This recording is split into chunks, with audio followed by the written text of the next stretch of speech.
Radio Flamme 90.6 FM. Radioflamme.com. Bonjour à tout le monde, les femmes, les hommes, les enfants. Tout le monde. Les animaux s'ils m'écoutent. Alors pour commencer l'émission, je vais faire une petite aparté par rapport à la semaine dernière où j'avais parlé des œufs. J'ai eu une remarque intéressante. Cette personne me disait, les œufs ça se conserve pas au réfrigérateur. Je suis sûr qu'il y en a plein qui ouvrent les oreilles là. Bon, effectivement, il y a plusieurs écoles. Deux notamment. Les écoles de... au frigo et ceux qui mettent pas. Donc moi je m'étais basée sur l'EFSA qui est donc l'autorité européenne de sécurité des aliments qui préconise quand même de mettre au frais les œufs au frais. Donc au frais, en fait pourquoi au frais c'est surtout ne pas qu'il y ait de différence de température. Alors... Ce qui abîme l'œuf. Parce que la coquille reçoit tout, hein, les odeurs, etc. Donc il faut un frigo propre déjà avec pas trop d'odeurs. Ah oui, il faut un frigo un petit peu, oui. Ensuite, il vaut mieux les garder dans la boîte, pas les mettre forcément dans les alvéoles où il y a les courants d'air dès qu'on ouvre la porte.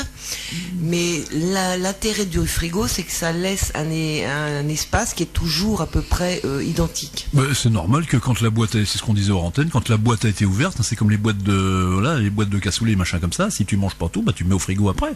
La boîte a été ouverte Hein, les œufs sont en danger. Mais on peut aussi garder les œufs en dehors du réfrigérateur. Il n'y a pas de souci. Alors là, mais il faut les mettre dans un endroit à l'ombre, si possible, frais, pas trop chaud, frais, oui, forcément. Et que ça reste aussi à peu près stable au niveau de la température. Donc chacun choisit sa meilleure formule. Je vais rajouter un petit truc, c'est qu'on peut congeler aussi les œufs quand on en a beaucoup. On peut les, par contre pas avec leurs coquilles. On peut les congeler par contre. Il faut les durcir avant quoi. Il faut cru, mais congelés. Mais comment tu fais sans la coquille? Ça m'intéresse. Ça dépend ce que tu vas en faire. Il y en a qui séparent les jaunes des blancs, pardon. Ah oui, d'accord. Dans un futur but de gâteau, etc. Donc ils cassent l'œuf dans un récipient. Pour une omelette, on peut laisser tout ensemble, mais on peut les congeler.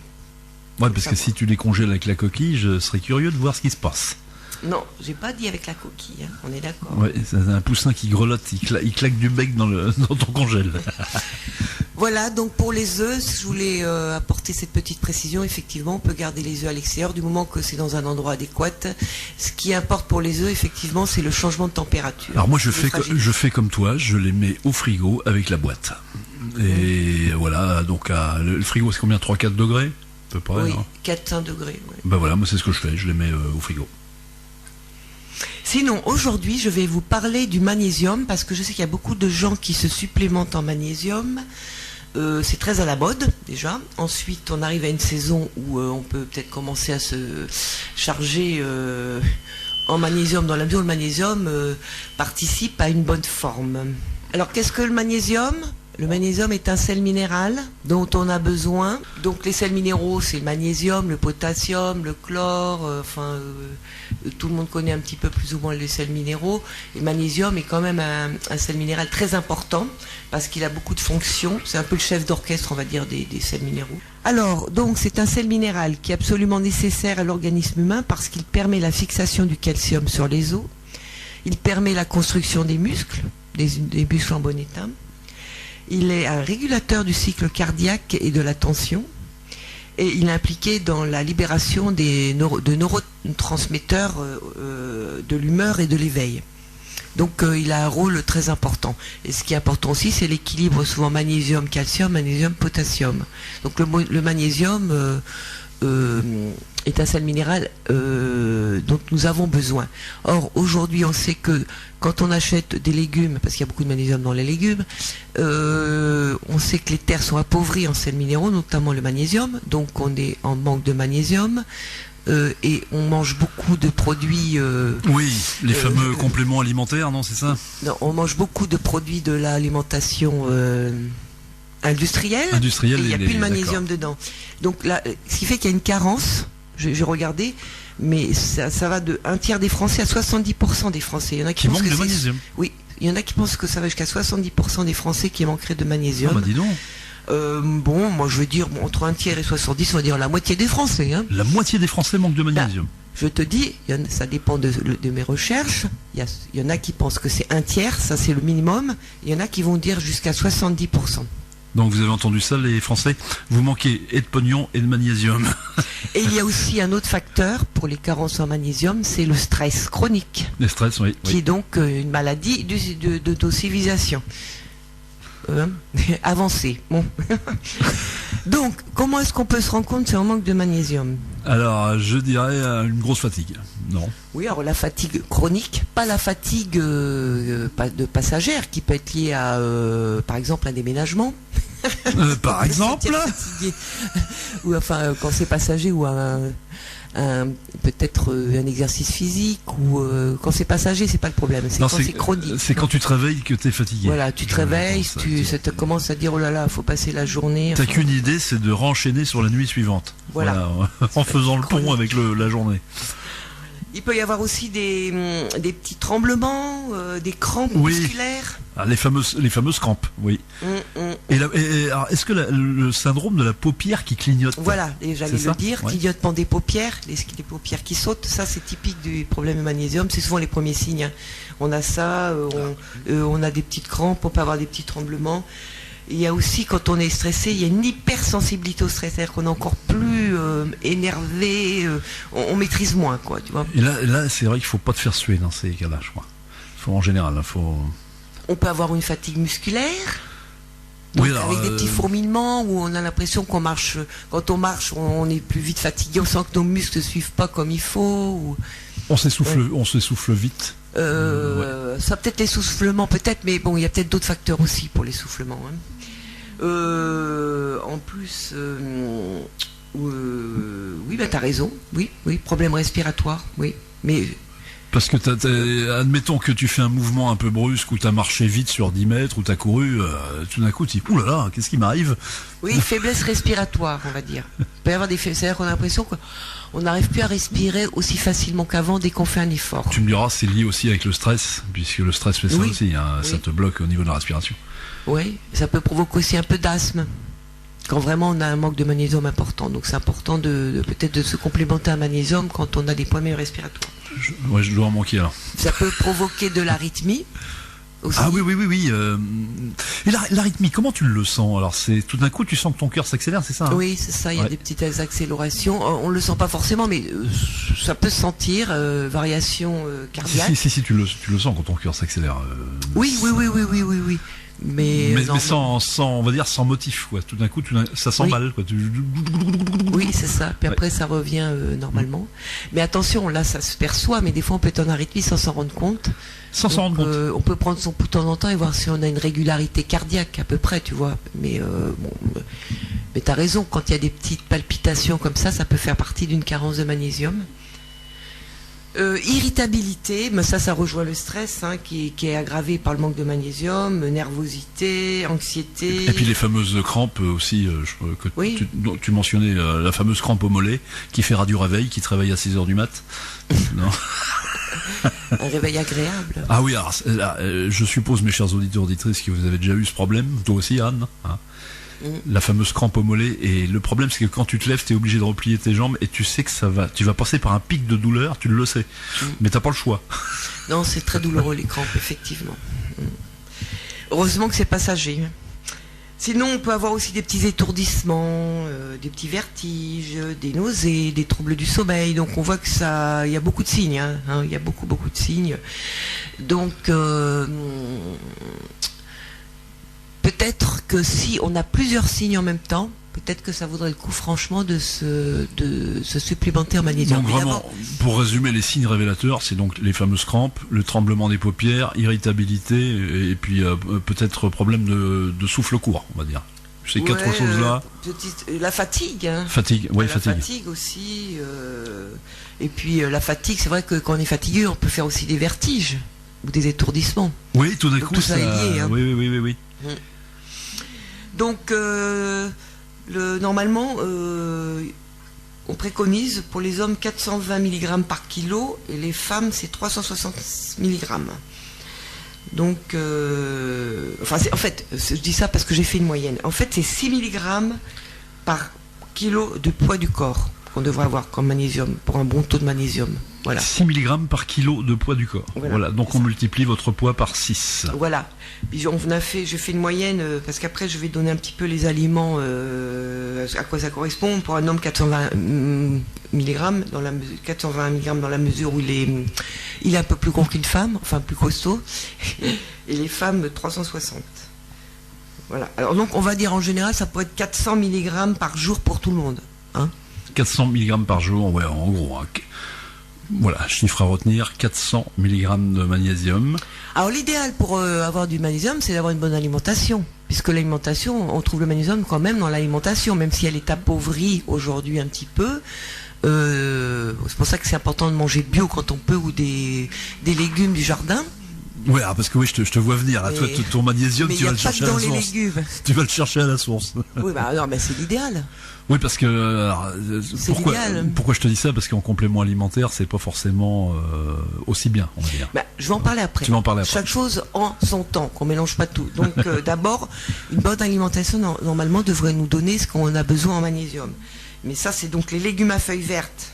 Ah, légumes à feuilles vertes, d'accord. Tout ce qui est salade. Les épinards, les choux, la salade, les blettes, etc. Contiennent du magnésium. Il faut le savoir. 100 g d'épinards contient par exemple 80 mg de magnésium, soit 20% des apports journaliers recommandés. Ouais, c'est déjà pas mal. Donc il faudrait qu'on en mange tous les jours.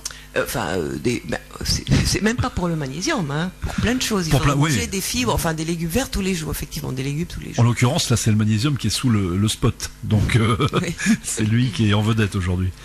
Alors après, c'est les graines. Les graines sont bourrées de magnésium, comme les graines de chia, les graines de lin, les graines de chanvre, de tournesol, de citrouille, enfin toutes les graines possibles, inimaginables. Les amandes, oui ou non? Amandes? Oui, amandes, noix, enfin tout ce qui est graines ou fruits oléagineux comme les noix, les amandes, les noisettes. Il faudra en manger tous les jours, ça j'ai déjà. Et fruits secs. Une petite poignée tous les jours. Fruits secs, ça le fait aussi ou pas? C'est les fruits, mais il y a peu de magnésium dans les fruits, mais c'est pas la même chose c'est pas la même chose. C'est pas gras comme le bon gras aussi, les oméga 3 hein, dans les. Donc 30 grammes par exemple de graines de citrouille représentent 150 mg de magnésium. Donc on a presque on a le tiers à peu près de l'apport, quoi. Combien tu dis 100 grammes? 30 grammes. 30 grammes. C'est rien, 30 grammes. Oui, 30 grammes, c'est pas beaucoup. De noisettes, de graines de chia, de graines de ce qu'on veut, ou d'amandes, etc., va nous donner à peu près 37% de nos apports recommandés. Donc on se fait par exemple, alors j'imagine ce que ça représente, c'est une petite coupelle en fait. 30 grammes, c'est une petite coupelle. Vous faites ça 3 fois par jour aux 4 heures, en plus de... Pourquoi 3 fois par jour? Pour avoir l'apport. Si tu passes que par les graines, mais si tu manges des légumes, si tu manges il y a autre chose. Tout de suite, t'anticipes. Mais il y a d'autres aliments avec du magnésium. En fait, je suis en train de me faire mon truc personnel. Si tu veux, je te laisse le micro. Non, vas-y. Parce qu'en plus, dans les graines, et puis il y a aussi du fer, du manganèse, etc. Il y a plein de bonnes choses. C'est pour ça que j'encourage beaucoup. Ou les noix, les amandes, les noisettes, tout ça c'est bon. Mais c'est vrai que les gens sont pas très portés sur les... Et pourtant c'est très important pour notre cerveau aussi. Ça nourrit très très bien nos neurones. Grâce aux oméga 3 et toutes ces sels minéraux, c'est important. En plus c'est cru, donc ça n'a pas été transformé. Et les cacahuètes de l'apéro, est-ce que ça contient du magnésium? Oui, bien sûr, un peu, bien sûr. Voilà, on va se donner la meilleure conscience. Donc, les noix de cajou, par exemple, 80 mg, ça apporte pour 30 grammes. Donc, c'est pas mal. Puis c'est très très bon, la noix de cajou. Alors aussi, dans quoi on peut trouver le magnésium, d'après toi? Parce que ça se trouve dans certains grammes. Le magnésium, alors peut-être... j'aurais tendance à dire, effectivement, dans tout ce qui est huile, l'huile d'olive, des choses comme ça. Non. Et peut-être dans du lait de soja, des choses comme ça, ou des produits laitiers, non? Dans les poissons gras. Poissons gras? Oui. D'accord. On trouve du magnésium dans les poissons gras, comme la sardine. Il faut la manger avec les arêtes, c'est encore mieux. Parce qu'on prend le calcium et le magnésium naturel des arêtes. Une bonne sardine se mange avec les arêtes, mais ça tout le monde le sait. Les fruits de mer et les algues contiennent du magnésium. Les algues, beaucoup de magnésium. Puisque l'eau de mer, on sait très bien que ça contient beaucoup de magnésium. Les algues, c'est vrai qu'on c'est pas ce qu'on mange le plus, mais c'est excellent. Si on en mangeait plus, ça serait pas mal. De quoi? Des algues. Oui, des algues, ça peut se prendre en complément alimentaire, hein, les algues. Il y en a qui le font d'ailleurs. Les fruits de mer, Les fruits de mer, alors tout le monde aime les fruits de mer, ça c'est... Puis le poisson, les poissons gras notamment. L'avocat, Ah oui, l'avocat, bah forcément. qui a un fruit gras, tu vois. Donc il fait 58 mg, 15% Un avocat donne déjà 15% des ajouts journaliers qu'on a besoin. Plus du potassium et des vitamines B. C'est un très bon produit, un avocat. C'est vrai banane, qui apporte aussi du potassium. La banane Le aussi. chocolat noir. Ah, alors ça je savais ça. Oui, ça je savais.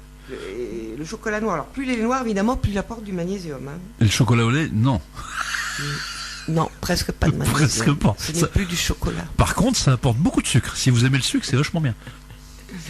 Bon, dans les légumes secs aussi, les légumineuses, on trouve un peu de magnésium. Ah bah oui. Dans les fruits secs, évidemment, parce que dans les fruits, il y a aussi du magnésium, un petit peu, mais peut-être moins que dans les graines ou dans les noix ou les... Effectivement, légumineuses, alors ce qui comprend lentilles, tout ça, quoi, haricots, flageolets, là il y a du magnésium. Là. Oui. Aussi. Bah, il y a des sels minéraux, oui, c'est Des sûr. sels minéraux. Oui. Alors ça, plus ou moins. Donc ça veut dire que si on mange... Puis dans les eaux minérales, excusez-moi, dans les eaux minérales riches en magnésium, on peut Badois, Contrex, Épar, par exemple. Ceux qui boivent de l'eau minérale, bon, ils boivent du magnésium dans les eaux riches en magnésium. Donc on peut vite avoir notre rapport dans la journée, quoi, avec tout ça. Ben voilà, c'est-à-dire qu'on va manger, par exemple, je sais pas moi, des légumes, une salade de légumes ou des légumes cuits à la vapeur, c'est possible. Avec un peu de sardines ou un poisson ou des fruits de mer ou pourquoi pas on prend en dessert une banane et on a commencé par un avocat déjà, c'est pas mal. Surtout si à 4 heures on se mange le matin au petit déjeuner des graines ou une poignée de noisettes ou une poignée d'amandes. Enfin, si on mange tous les jours un petit peu quelque chose comme ça, je pense qu'on n'a pas de problème de magnésium. Sauf si on est dans un stress relativement aigu. Ça arrive dans la période on peut avoir des périodes de vie où on est vraiment en stress. Et le stress te pompe ton magnésium, quoi. Oui, bah, il pompe beaucoup de choses, le stress, notamment Oui. le magnésium. Donc on peut effectivement se supplémenter à ce moment-là. Mais c'est vrai que tous les régimes, c'est pour ça qu'on vous déconseille, Anne la première, hein, ça c'est pauvre en magnésium en général, il n'y a pas beaucoup de... Bah, le danger des régimes, effectivement, c'est que ça peut, si on se prive de certaines choses, bah, on se prive aussi d'éléments essentiels. Parce que c'est vrai que c'est très bête, en fin de compte, de se priver de choses. Par exemple, de ne jamais de proscrire un aliment parce que voilà, il serait pas bon pour la santé. C'est complètement ridicule quand on y pense. Bah, en fait, tout peut être bon pour la santé quand c'est des aliments qui sont le plus proche possible du naturel et de moins transformés. Voilà, le mot-clé c'est transformé. Oui. Moins c'est transformé, plus c'est riche en vitamines et en sels minéraux pour notre santé. Voilà. Donc, on va pas manger que des avocats et des amandes de tous les jours, c'est pas ce que je veux dire, mais c'est vrai que si on tape en général dans les aliments, les légumes et les fruits et les graines et les oléagineux, en général, à peu près, on peut être assuré d'avoir ce qu'il faut au niveau sels minéraux et c'est pour ça vitamines. C'est pour ça que les procureurs sont toujours, ils pètent le feu parce qu'ils mangent les avocats.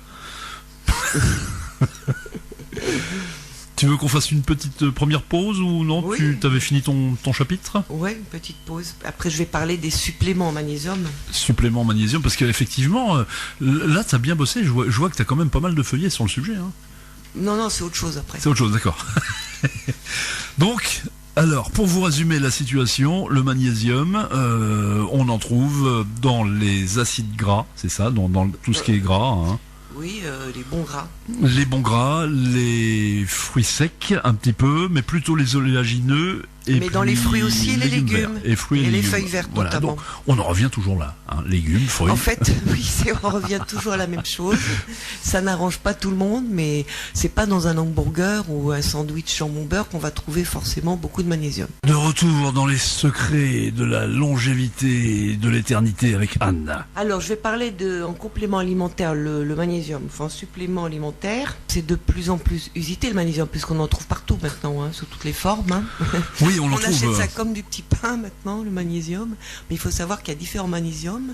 Et il y a des magnésiums plus efficaces que d'autres, parce qu'il y en a qui sont plus ou moins Ah, moi je sais qu'il y a bien tolérés, bien assimilés. Ah oui, il y en a qui sont. Et puis il y en a que, selon la forme du magnésium, il y a plus ou moins de magnésium, on va dire, assimilé, quoi. Donc c'est... On achète ça sous quelle forme en gros? Bah, ça peut être sur plein de formes, hein, les gélules, les comprimés, etc. En pharmacie, voilà. Ou en pharmacie, il y en a, mais même pas en pharmacie, hein, ça peut se trouver ça rentre dans certains magasins, il n'y a pas besoin que ça soit une pharmacie. Ça rentre dans la catégorie, quand on te le vend comme ça, ça rentre dans la catégorie du complément alimentaire, quoi. Voilà, c'est ça, même à Intermarché, tout ça, dans les grandes surfaces, tu peux trouver du magnésium. Hein. Parce que effectivement, il y a une étude, j'ai vu une étude sur le net là-dessus. Il paraît que les compléments alimentaires, c'est pas prouvé que ça marche, quoi. Ouais. En plus, je dirais même plus compléments alimentaires, pourquoi pas dans certaines périodes de la vie, mais pas en haute dose parce que ça peut être très mauvais de prendre en surdosage et pas en sous-dose non plus parce que c'est vrai que ça sert à rien. Et en sous-dose, donc faut vraiment trouver la dose. Donc, bon après. Donc moi j'ai regardé un petit peu, il y a tellement de formes de magnésium et j'ai regardé, alors je sais qu'il y a beaucoup de gens qui se tournent vers le magnésium marin parce que c'est soi-disant naturel. Oui, alors là on en revient aux algues, etc. quoi. Oui, ou extrait du sel marin, je présume, etc. Bon, après, son assimilation n'est pas forcément la meilleure. Et la meilleure, ça reste bien sûr le produit naturel comme les légumes, etc. C'est pas forcément que c'est pas naturel, hein, le magnésium marin. Mais c'est pas. Enfin, moi, d'après ce que j'ai vu, c'est pas forcément celui qui va nous recharger en magnésium le plus efficacement. Il y a le chlorure de magnésium ou Niagari, pourquoi pas. Le problème, c'est que. Ou le sulfate de magnésium que tout le monde connaît, qui est le sel d'Epsom. Ah, le fameux sel d'Epsom. Le problème, c'est que c'est laxatif. Oui. Donc, ce n'est pas ce qu'on recherche forcément pour recharger de magnésium. C'est après, pourquoi pas. Hein, c'est vraiment déconseillé pour les gens qui ont des problèmes rénaux. Bah, le sel d'Epsom, j'ai tenté la chose. Hein. Effectivement, 2 cuillerées à soupe, vous allez aux toilettes pour la journée. Hein. Oui, mais ça, c'est parce que tu l'as pris comme laxatif. Mais tu vas pas prendre ça. En général, tu prends, tu mets, je crois que c'est 20 grammes dans 1 litre d'eau. Quand tu prends sous forme de chlore de magnésium et de sulfate de magnésium, tu prends, 20 grammes dilués dans 1 litre d'eau. D'accord. Tu vas boire 1 verre par jour. Oui. Là, on sort du cadre laxatif. Donc moi je pense que ça peut être efficace comme chlorure pour apprendre, mais je ne le recommanderais pas pour les gens qui ont des problèmes rénaux importants. Oui, parce que c'est très salé, c'est très. Alors, par contre, j'ai repéré un petit peu les meilleures formes d'après ce que j'ai mes recherches. Hein. Ça serait le glycérophosphate de magnésium. Ou le biglycénate de magnésium qui serait vraiment le top de la prise de magnésium, le meilleur assimilé, etc. En pouvant le complémenter avec vitamine B6. D'accord, et ça se présente, c'est caché ça là, non? Sous forme de gélule, je pense. Gélule. Voilà, donc c'est... j'ai vu qu'il y en a, c'était en vente sur Internet sans problème. Après, il doit y en avoir dans les pharmacies, du coup. Alors, méfiez-vous aussi pour tous ceux qui achètent ce genre de trucs sur Internet. Des fois, il y a un petit peu d'arnaque aussi. Hein, non? Ça dépend où on achète. Hein, ça dépend. À ce moment-là, n'importe où, hein, tu parles de l'arnaque. Pas forcément que sur Internet. Mais bon, je vais pas faire de publicité, hein, donc c'est aux personnes de voir. Sinon, il y en a aussi en pharmacie. Voilà, mais il faut peut-être mieux se tourner vers les pharmacies. Au moins, s'il y a un problème, tu peux te retourner vers le pharmacien. Ou... non. Je pense pas qu'avec le magnésium, on puisse avoir vraiment de problème. Mais il faut que ça soit efficace. On demande un produit efficace. Mais il n'y a pas de contre-indication. Donc, c'est au moins 200 mg 2 à 3 fois par jour. Alors, si on prend sous forme de glycérophosphate ou biglycénate. Et il y a aussi le citrate de magnésium. Alors c'est bien compliqué, je sais bien, mais il y a tellement de formes de magnésium que ça vaut le coup quand même d'aller voir qu'est-ce qui existe. Et vraiment, j'ai fait vraiment une bonne liste et j'ai bien regardé. J'ai regardé sur plusieurs angles. Et ça, c'est vraiment même les médecins qui recommandent ça. Citrate de magnésium, ça... Ah, ils vendent ça en truc, en cachet effervescent, c'est pas ça, non? Et puis, ça, je sais pas. Je peux pas te dire. Parce que moi, je prends jamais ce forme de cachet de magnésium, donc je peux pas te dire. Parce que maintenant, ça se fait beaucoup. Tous ces produits-là, ils te vendent ça en cachet effervescent, comme le citrate de bétaïne, par exemple, pour la digestion. Et ça a goût d'orange. Ah non, ça c'est pas bon, hein, de toute façon, en plus. C'est pas des produits excellents. Je vais pas les. Non, ça n'a rien à voir. Mais ça, il me semble, citrate de magnésium, ça me parle. Bon, c'est possible. Ils font ça avec du goût de citron.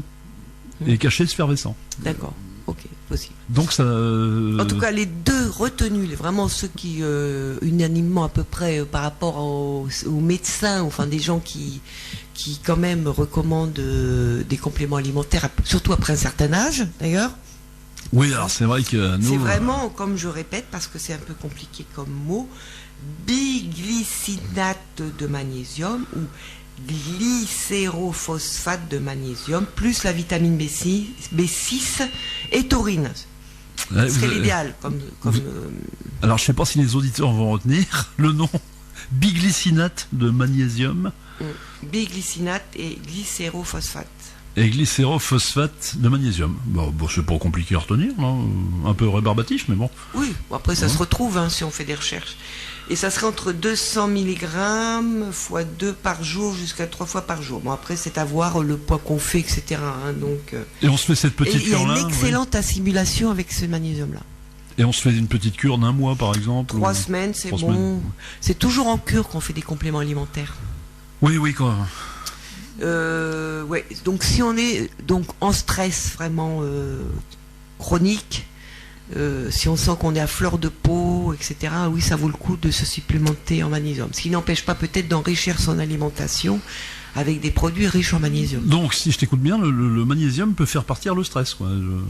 Le magnésium va pas faire partir le stress, parce que le stress, pour le faire partir, il faut changer peut-être un peu de mode de vie, quand même de nos pressions, mais par contre, va calmer.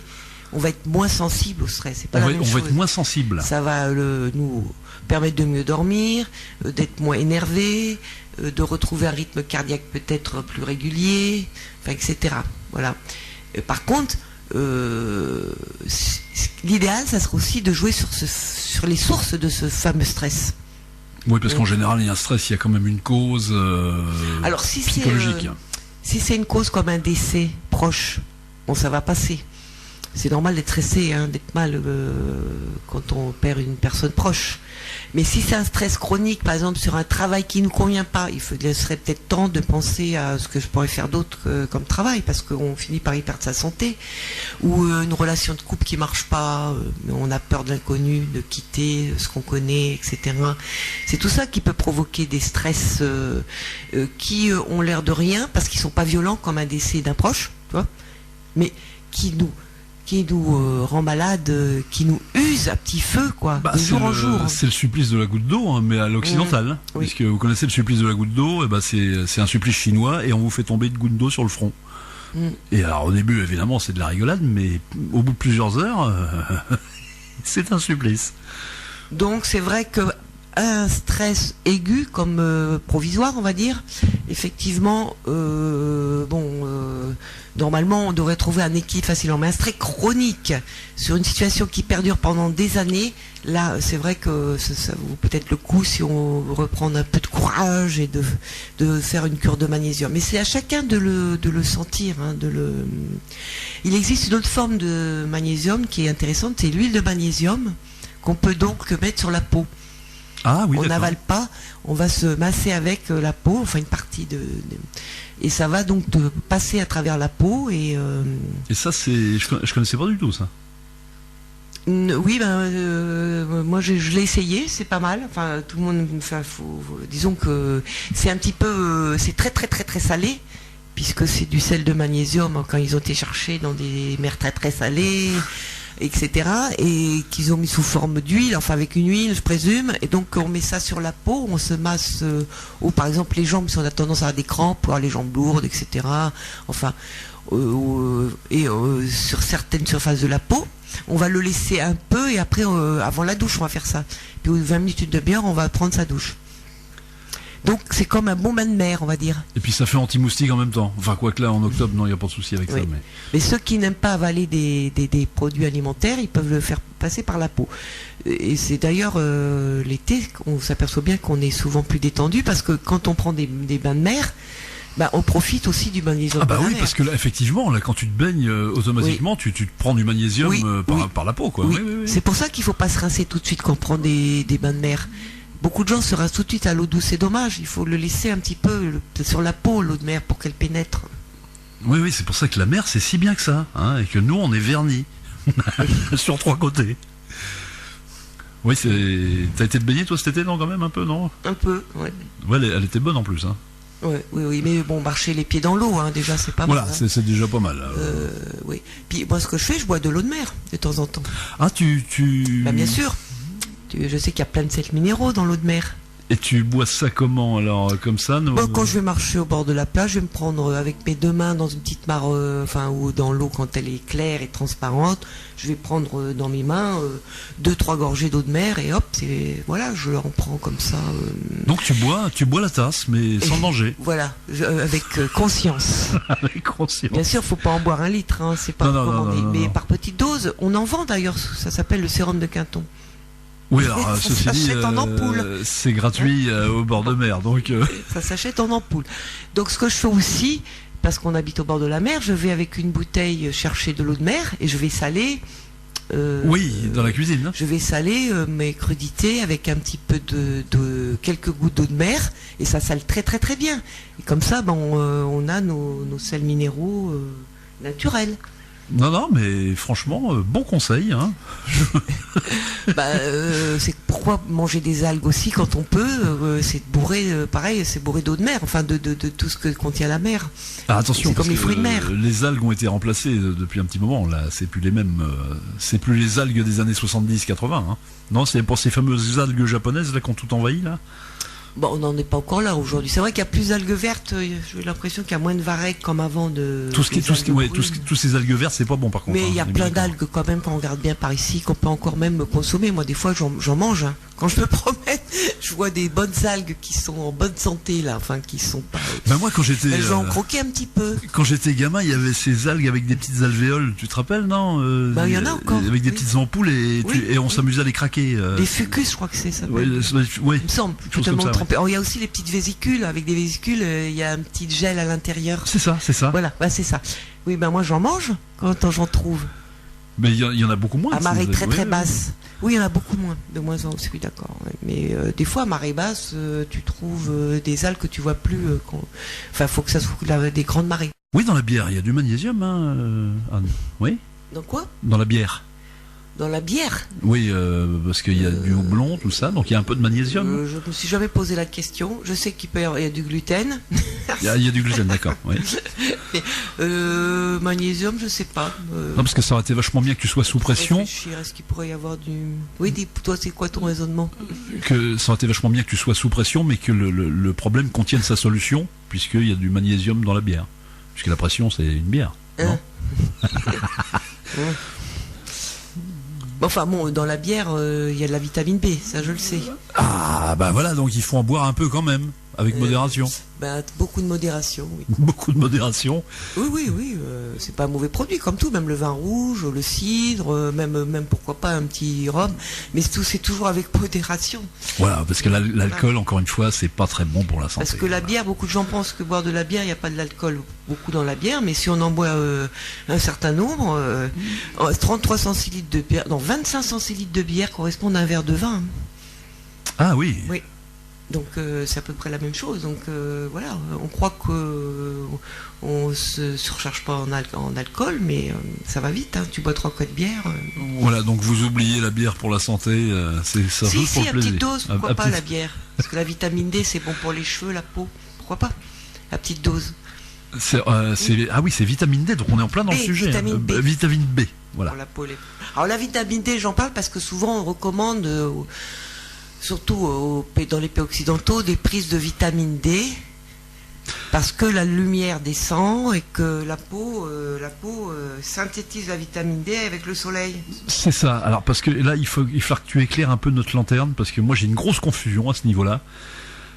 Justement avec cette histoire de soleil qui donne de la vitamine D. Non, c'est pas ça. C'est pas ça. C'est pas que ça donne. La peau peut synthétiser la vitamine D s'il y a exposition au soleil. Voilà, mais c'est parce qu'il y a déjà le produit à l'intérieur. Oui, enfin, il y a tout ce qu'il faut pour fabriquer la vitamine D. Parce qu'elle n'arrive pas comme ça magiquement avec les rayons du soleil, on est bien d'accord. Donc, normalement, si on veut avoir une bon dosage en vitamine D, on devrait s'exposer dans les saisons ensoleillées 20 minutes par jour minimum. 20 minutes par jour. Ouais, les jambes et les bras, voilà, au moins. Alors chez nous, le double. Qui le fait? Moi personnellement, j'ai pas fait. J'aime pas trop le soleil. Enfin. Alors, moi, je l'ai même pas fait cet été. Hein. Oui. Le soleil était chaud cet été chez nous. Voilà, donc il faut le savoir. Après, bon, par exemple, on supplémente toujours les nouveau-nés en vitamine D, les premières années de la vie, en tout cas, la vitamine D. Parce qu'on est sûr au moins qu'ils vont pas faire le problème du manque de vitamine D qui est le rachitisme. Donc la vitamine D, c'est tout ce qui a trait aux os, etc. Hein, c'est ça. Hein. Voilà, Ouais. c'est ça. Os mou, déformé, retard de croissance, ça provoque le rachitisme. C'est pour ça qu'on supplémente les bébés en vitamine D sous forme de gouttes. Et c'est pour ça qu'il y a beaucoup moins d'enfants rachitiques d'ailleurs. Non. Ah bah bien sûr, on a là de ce côté-là, il y a une bonne prévention. Parce que c'est vrai que les enfants, depuis on va dire les années 80, hein, même avant, les enfants sont vachement mieux pris en charge, quoi. Oui, sur certains angles, oui, tout à fait. Donc, on s'est aperçu que comme on a des vies où on est moins au dehors, etc., nous les hommes modernes, on est en manque de vitamine D. Enfin, énormément de gens manquent de vitamine D. Il y en a qui parlent de 80%. 80%. C'est énorme pour moi, mais bon, après, c'est à relativiser peut-être, mais en tout cas, on peut comprendre qu'on puisse être en manque de vitamine D, puisqu'on on va pas autant dehors qu'avant. Enfin, on est plutôt maintenant des animaux qui se terrent un peu chez soi, devant les écrans, et dès qu'il fait pas très très beau, on sort plus. Parce que la vitamine D absorbée sans soleil, ça ne sert à rien, c'est ça, hein. Ce que tu es en train de dire. La vitamine D absorbée sans qu'elle soit synthétisée par le soleil. Ah bah ça, c'est que la peau ne synthétise pas de vitamine D s'il n'y a pas de soleil. Voilà, on est bien d'accord. Voilà. Donc même l'hiver, t'as des gens qui sont en t-shirt dès qu'il y a un peu de soleil. Oui. Eux, ils vont synthétiser de la vitamine D, c'est pas le problème. Mais nous, qu'est-ce qu'on fait dès qu'il fait pas, il n'y a pas de soleil, dès qu'il fait pas 25 degrés, on va se couvrir. Bon, après, quand on sort tous les jours, effectivement, ça peut passer par la peau des mains, du visage, pourquoi pas. Ça minimise les risques. Mais il y a des gens qui sortent pas du tout. Hein. Oui, alors j'en connais qui sont enfermés, qui ne sortent pas. Ouais. Voilà. Donc le risque enfin le pire, ça serait rachitisme, mais ça n'existe pratiquement plus. Par contre, il y a des carences qui peuvent se mettre en place. Ça peut provoquer de la faiblesse musculaire. Et de la perte osseuse généralisée. Alors la fameuse ostéoporose. Voilà, entre autres. Il y a des risques élevés donc de fractures. Ah ben c'est la même chose. Oui. Lapsus révélateur. Tu payes la fracture. Ouais, ça coûte cher de se faire une fracture. Tout ce qui est cher est en os. Et puis il paraîtrait que il y aurait une vulnérabilité plus aiguë aux infections, donc ça protège aussi. Donc d'en prendre, ça peut nous protéger des maladies hivernales, comme on dit. Oui. Et il y a des petits compléments en pharmacie d'ailleurs qui sont très bien, mais je crois que tu vas en parler. Hein.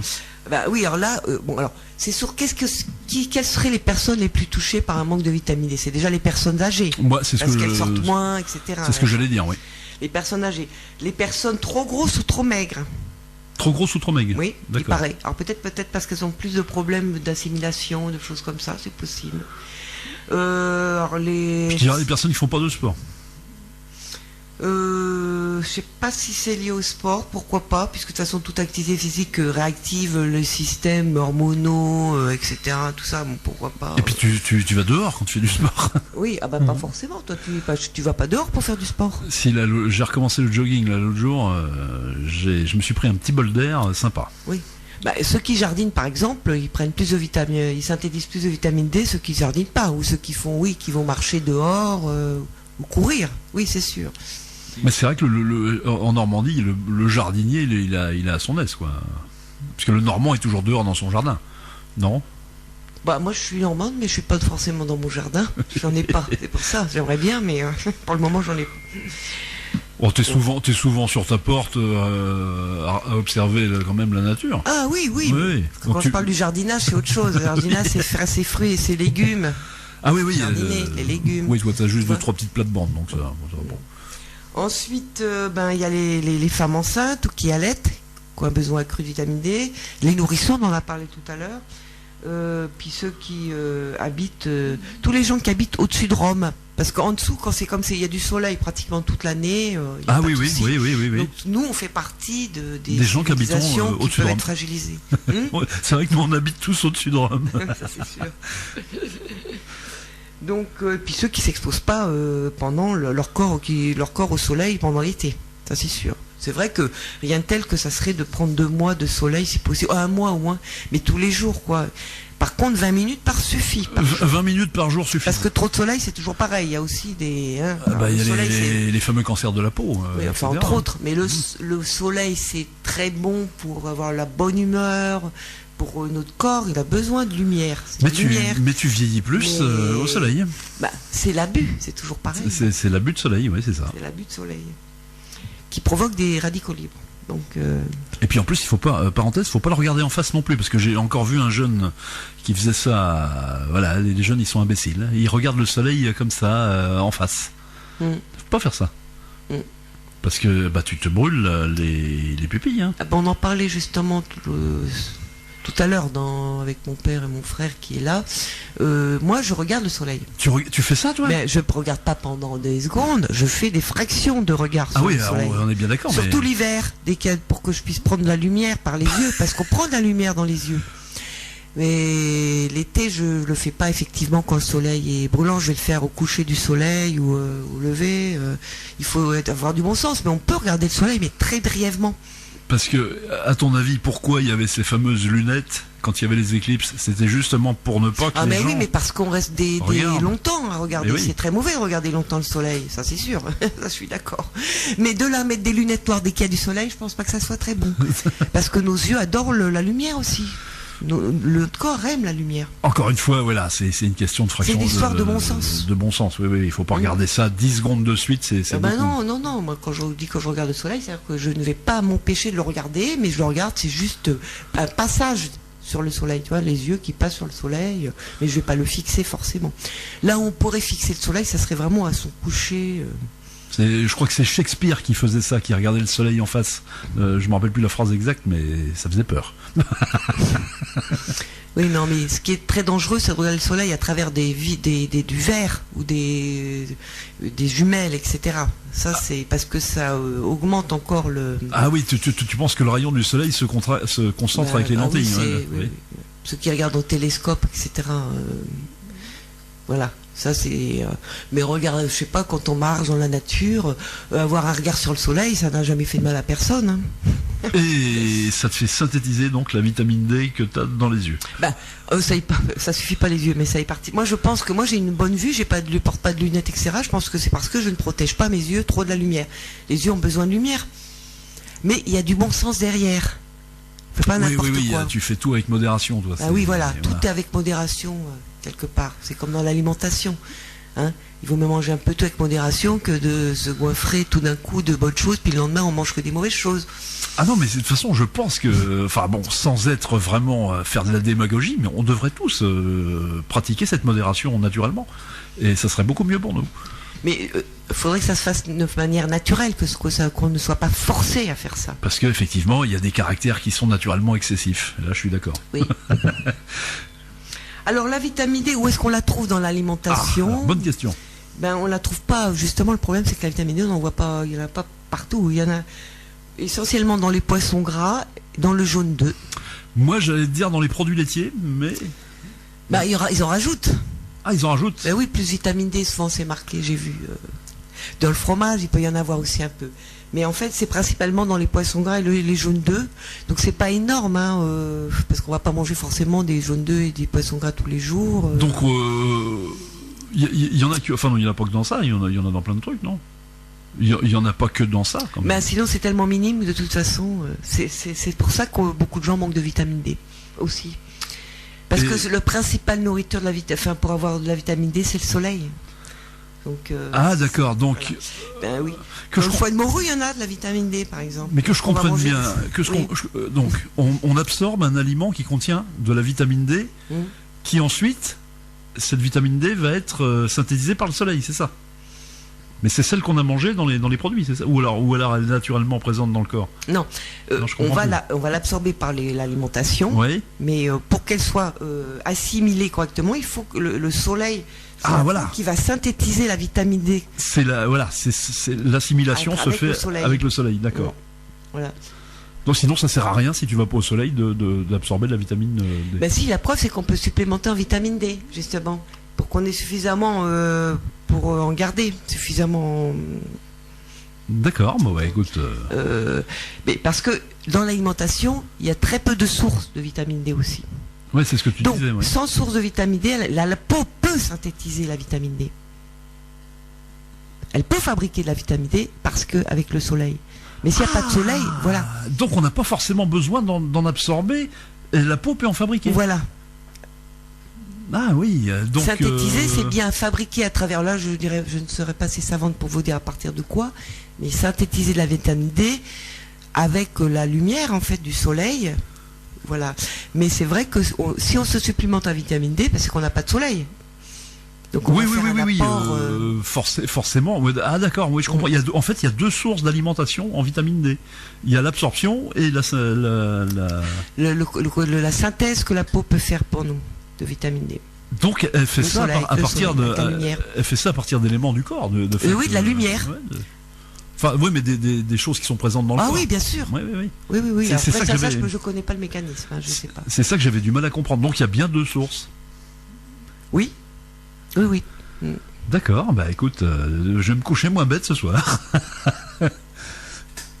Alors, la vitamine D, écoute, au niveau des doses, c'est très varié. Donc, ça dépend aussi des écoles.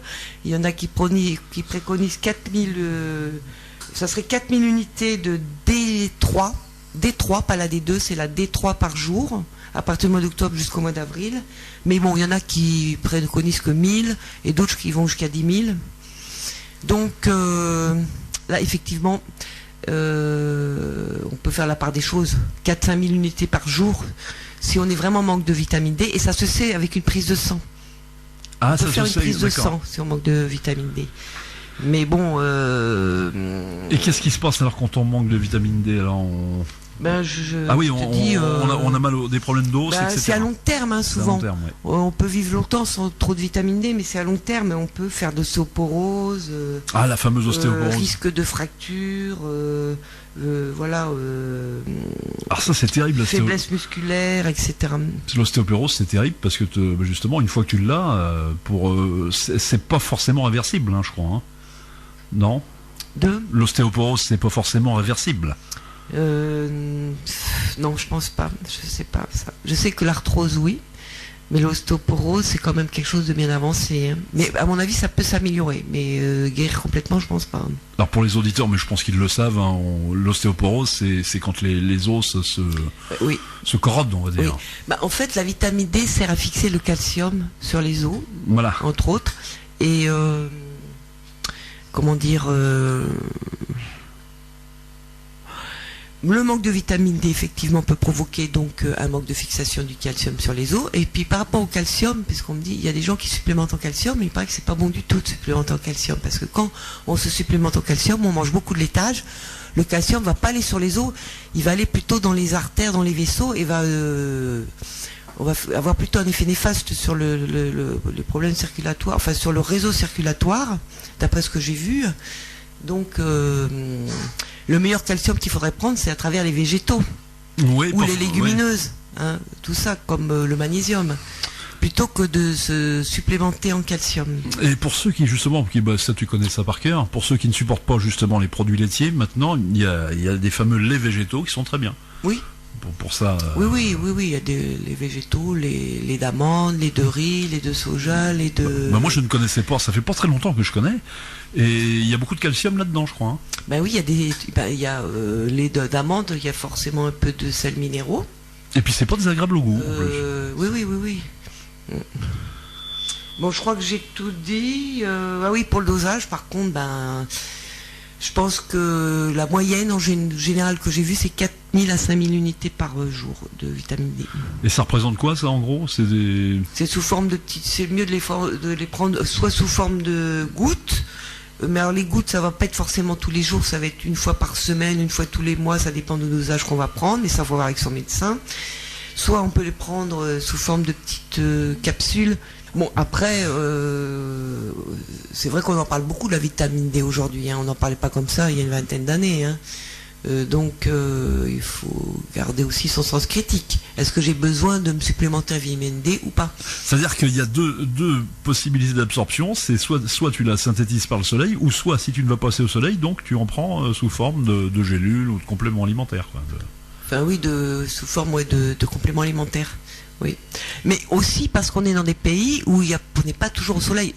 Avant, les gens, quand ils vivaient, les tribus qui vivaient au soleil, il n'y a pas besoin de... eux, ils avaient pas, qui mangeaient beaucoup de végétaux, de noix de coco, etc. Ils n'étaient pas malades, hein. Ils avaient tout ce qu'il faut pour synthétiser la vitamine D, pour avoir leurs sels minéraux, leurs vitamines. Ils n'avaient pas de stress. Enfin, bref, ils étaient dans des conditions idéales pour rester en bonne santé. Donc en tout cas, bon bah écoute, pour la vitamine D, je pense que tout le monde a bien compris. Donc on trouve les compléments en pharmacie, c'est ça, hein? Oui, ou on peut demander à son médecin aussi, pourquoi pas. Ou peut-être aller vérifier sur le manque de vitamine D ou pas, quand on fait un petit bilan. Un petit bilan de sanguin. Est-ce que je peux savoir pour mon taux de vitamine D? Je veux tout savoir, docteur. Bon, enfin, c'est pas un produit très cher, il n'y a pas de danger vraiment. Apparemment, j'ai regardé, parce que des fois, il y a des compléments alimentaires en surdosage, je sais pas. Donc, apparemment, ils n'ont pas observé de problème de surdosage. Donc, pourquoi pas. Et au niveau du magnésium, c'est vrai qu'on n'a pas donné les contre-indications quand on en prend trop. Il n'y en a pas, hein? Le magnésium? Non, il n'y a pas de contre-indication. Ben, écoute, normalement, il y a des dosages à respecter. Mais si on ne le fait pas, qu'est-ce qui se passe? Ben, de toute façon, dès qu'on prend des compléments alimentaires en excès, c'est pas bon, je pense. D'abord, je vais essayer d'expliquer pourquoi. Ça va nous renvoyer à la loi d'Hormèse. Si on protège trop son corps avec tous ces compléments alimentaires, etc., le corps s'habitue à un certain confort. Donc, bien sûr, on est bien. Mais le jour où on arrête, je veux dire, ce qui est intéressant, c'est de pouvoir arrêter de temps en temps pour que le corps puisse lui-même fabriquer ce qu'il a besoin aussi pour retrouver de la force. Tout à fait, mais de toute façon, le corps est capable de s'autogérer. Donc, moi, les compléments alimentaires, pourquoi pas, mais je trouve que c'est vraiment, pourquoi pas la vitamine D quand il fait vraiment pas de soleil. Mais le magnésium, c'est vraiment pour lui donner un coup de pouce. Mais normalement, on ne devrait pas avoir à prendre du magnésium. Bon, mais on sait qu'aujourd'hui, les cultures sont affaiblies en magnésium, etc. Pourquoi pas? Tu peux rappeler ce que c'est que la loi d'Hormèse déjà, pour les auditeurs? Ben, c'est tout ce qui...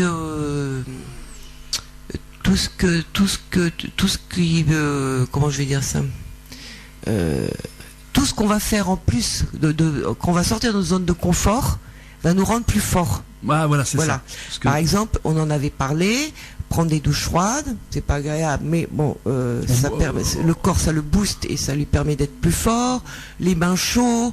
Dans le sport, c'est aussi varié. Des fois, faire des exercices un peu violents, mais pas longtemps, très courts. C'est de stimuler le corps. Voilà, plus. En fait, c'est ça. Il y a même des formes de poison tu vois, il y en a qui font ça, qui prennent des petites doses de poison, ça le rend plus fort. Oui, oui. Et pour moi, ça serait pareil. Ça serait le complément alimentaire. Si on en prend trop, ça peut faire l'effet inverse. Ah bah carrément, hein? Oui. Le corps s'affaiblit, etc. Et donc du coup, on va sortir on le stimule pas assez. On va sortir un tout petit peu du sujet, mais on y reste quand même. J'ai entendu ça sur le net. Tu sais que pour les femmes maintenant, il y a une espèce de nouvelle tendance qui est au niveau du nettoyage intime, si tu veux. De faire tout un tas de trucs, de se rincer à l'eau de mer, etc. Alors il faut surtout pas faire ça parce que justement le corps prévoit son propre auto-nettoyage. Mais ça, je le dis toujours, trop d'hygiène tue. C'est pas bon du tout. Hein. Et le corps... Non, il faut laisser tranquille nos petites sécrétions à l'intérieur. Voilà, il fait tout ce qu'il faut pour être bien. Et on a tendance à le stresser avec plein de trucs. Voilà, le savon sur la peau, ça enlève la protection naturelle de la peau. On a un microbiote sur la peau, des petites bactéries qui nous protègent. Il y a un type qui avait fait une expérience, il s'était pas lavé, mais je crois que tu avais dû voir ça, pendant 2 mois. Oui. Il n'a pas pris de douche. Par contre, quand il faisait du sport, il s'essuyait bien avec une serviette. Oui, il se nettoyait avec sa transpiration. Bah, le gars ne sentait pas mauvais. Non, ça n'a rien à voir. Donc, puis il devait avoir une bonne alimentation aussi. Quand on a Oui, une alimentation, on n'a plus d'odeur. C'est quand on mange trop de viande, trop de céréales, qu'on a des odeurs des fois un peu fortes. Mais oui, il faut faire attention à l'hygiène. C'est vrai qu'il ne faut pas trop détruire le côté naturel de la peau. Donc pas de savon agressif. On peut prendre des douches, mais l'eau, ça suffit largement. Pas trop de shampoing agressif, surtout qu'il y a dans les shampoings qu'on nous vend, il y a beaucoup de produits poison. Il faut revenir à la simplicité, tout simplement. Voilà, quelque chose de simple, tranquille, pas trop se protéger non plus du soleil, forcément, parce que quand je dis 20 minutes par jour de soleil, c'est sans filtre solaire. Ah oui, il n'y a pas... Parce que les filtres solaires empêchent justement la synthétisation de la vitamine D. Oui. Donc tout ça, c'est histoire de bon sens, retrouver un petit peu notre côté animal, je vais dire entre guillemets. Un chapeau, par exemple, ça protège quand même du soleil. Le visage. Oui, le fameux. C'est vrai que le visage, trop de soleil sur le visage, ça provoque une peau ridée. Hein, pourquoi pas. Mais le chapeau de soleil, enfin, etc. Aujourd'hui, ils en reviennent avec les protections solaires trop fortes. Alors, il vaut mieux se protéger avec des vêtements et un chapeau, et puis, hop, quand on va au soleil, se mettre sur une courte durée sans protection.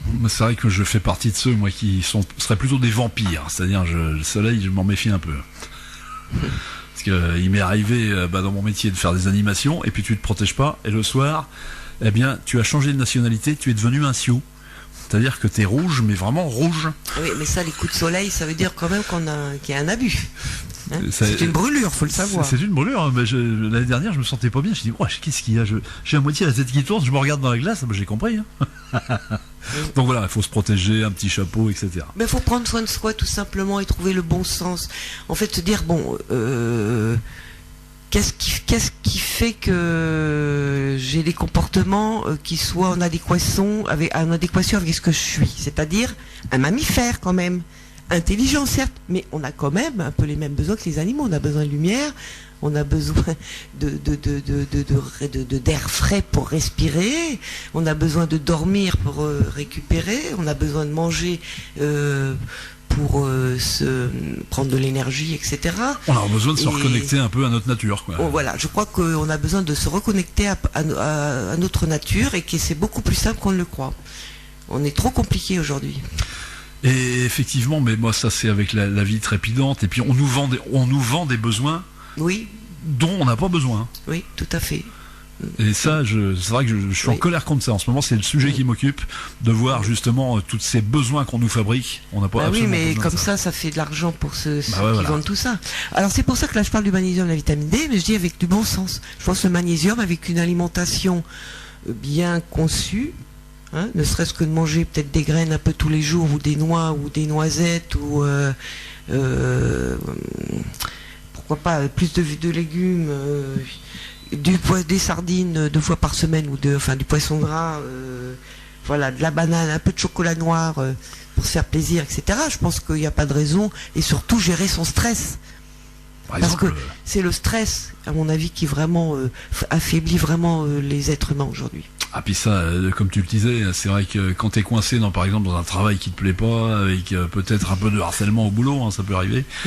Ça, tu peux pas malheureusement faire grand chose contre ça, quoi. Ben, il faut, je pense, réfléchir pour partir ailleurs. Hein. Oui, il faut. Quand vraiment c'est trop insupportable. Il faut mettre au point un plan d'évasion. C'est pas évident, hein, je suis d'accord. Il faut mettre au point un plan d'évasion avec ta petite cuillère, tu creuses un trou dans le mur. Parce qu'il y en a qui finissent par faire des dépressions, ça provoque des maladies quand même, de rester dans ce genre de stress à long terme. Ah bah ça, on le voit beaucoup en ce moment.